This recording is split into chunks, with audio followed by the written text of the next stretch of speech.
What's up, guys? I'm nobody special, and I'm out in the backyard today because my daughters and my wife and my mother-in-law are cleaning up the playroom right now, which is right outside my office, and I am very wisely taking refuge outdoors away from that madness because it looks like a little bomb went off in that room. Anyways, while I'm out back here, I figured I would sit down and shoot a video just developing my thoughts a little bit more on the situation going on in China. And I've been hashing this out in my head ever since I first got wind of the Evergrande story. And I'm trying to imagine in my head how this might go. And the more I think about it, this may be the thing that saves the dollar, believe it or not. Obviously the inflation story has been a very big deal for the better part of this year. We've watched commodity prices rise, although they've cooled off a little bit recently. But just about everything is getting more expensive. And I've done some videos about how, the housing market hasn't really shown up in the CPI inflation readings yet. And so we have bigger inflation numbers coming over the next year, and how there's wage pressures because of, we just had today, there's 10.9 million job openings in the US right now. A historical high. There's never been this many job openings in the US right now. And yet people aren't going back to work, which means these 10.9 million jobs, they're going to have to pay higher wages if they want to get people to come to work for them, which means higher wages means more inflation, right? So we're caught in this spiral of inflation here in the US, and the Federal Reserve is really powerless to do anything about it because they can't fight the inflation without crashing the economy, right? If they raise interest rates, they're going to cause a debt bubble to burst. They're going to cause stocks to crash. They're going to cause bond market mayhem. Housing markets will crash.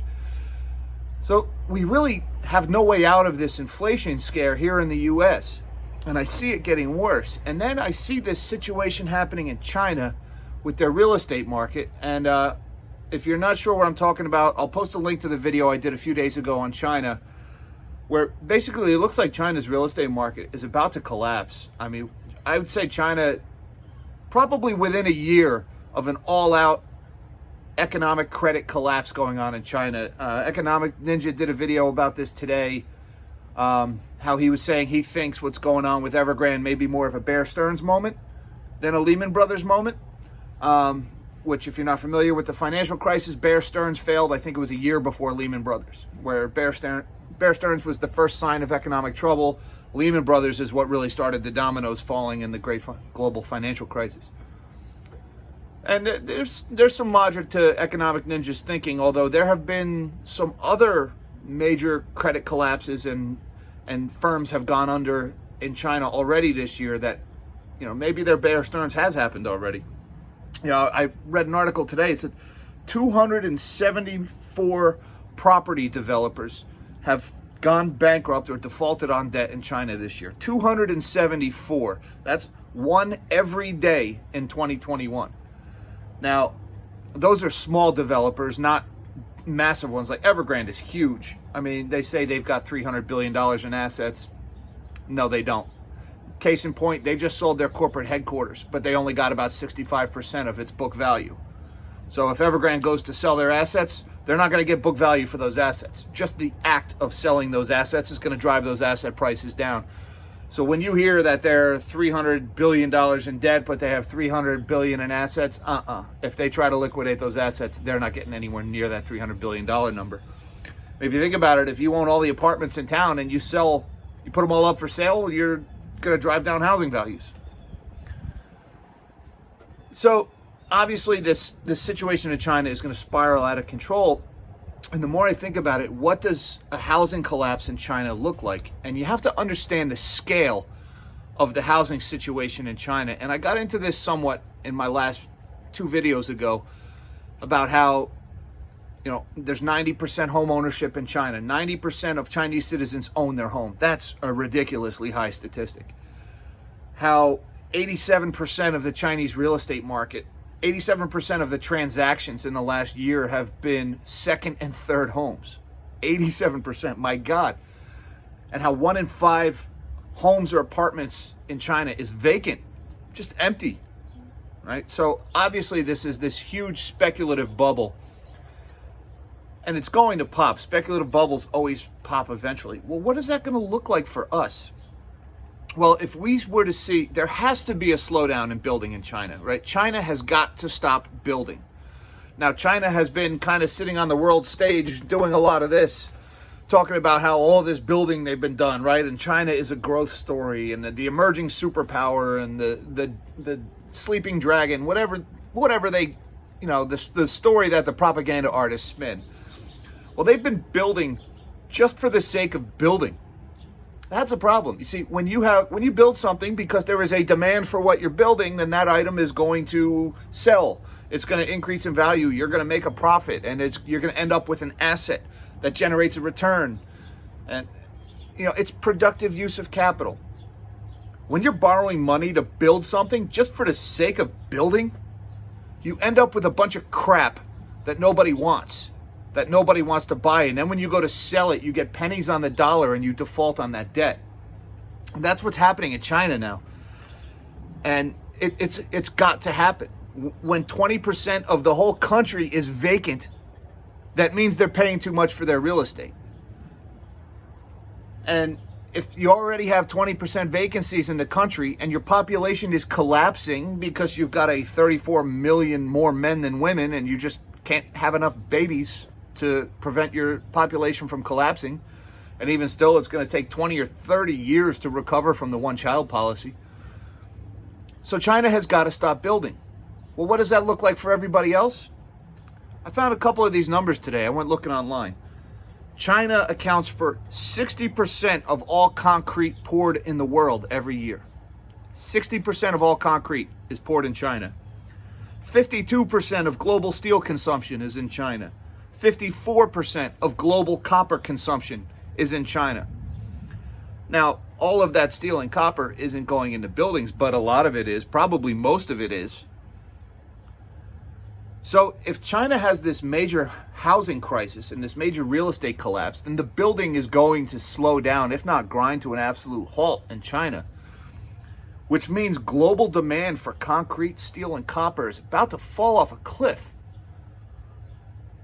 Well, that may be just what the doctor ordered when it comes to the inflation problem here in the U.S. Because one of the big problems, with our real estate market right now, is we're struggling with a lack of supply. Our home builders, if they can find workers, can't get enough materials to build homes. Well, if China stops consuming 60% of global concrete, 52% of steel, and 54% of copper, maybe some of that material will get a little bit easier to come by. If the price of finished products is going up, maybe a collapse in the price of raw materials will help with that. All right, so there's a lot of deflationary things that are about to emerge out of China. A lot of this debt in China that these developers have, a lot of these bonds are denominated in dollars, which means when those bonds fail, and they will fail, unless the Chinese government bails them out, but I don't think they can. That's another story. But when these bonds fail, that's dollars that disappear, right? That restricts the money supply, that contracts the money supply. Well, maybe there's enough bad debt about to go bad in China to offset some of J-Pow and his printer going burr over here in the U.S. So if enough of this Chinese debt defaults, maybe it causes a contraction in the supply of dollars. That's deflationary. On top of that, if you get a big enough default in China, the Chinese currency is going to go up in value because most of that Chinese debt is denominated in yuan. Well, if the yuan goes way up in value, now all of a sudden, this foreign exchange rate that's been adding to a lot of the economic problems here in the U.S. goes away, right? Now you've got increased labor costs in China because if you're paying in dollars to buy yuan to pay a workforce in China, if you're an American company, now all of a sudden when you trade your dollars for yuan, you get fewer yuan. You still have to pay your workforce. So now your relative labor cost for an American company is going up. Well, that's a little inflationary, isn't it? Something to think about. On top of that, the cost of your finished products being made in China, even though your raw material costs are going down, if you lose that foreign exchange advantage, if the Chinese currency gets too strong, now the dollar value of that item is going up also because your dollar gets you fewer yuan now. So now you might be paying a little bit more for the finished products coming off of the boat in China. Well, that's a little bit inflationary. So the more I think about this, I'm trying to get my head around what's the actual fallout going to be from a credit collapse in China. And of course, this all just assumes that there's no contagion that spreads to the US. I mean, we're talking about an equation with a lot of variables here. We don't know how exposed to Chinese commercial paper US banks are. My God, I hope they're smart enough not to be too exposed to it. But are they? Are US bankers really that smart? Let's hope so. We don't know about what would a failure of Chinese banks look like. It has to affect us, right?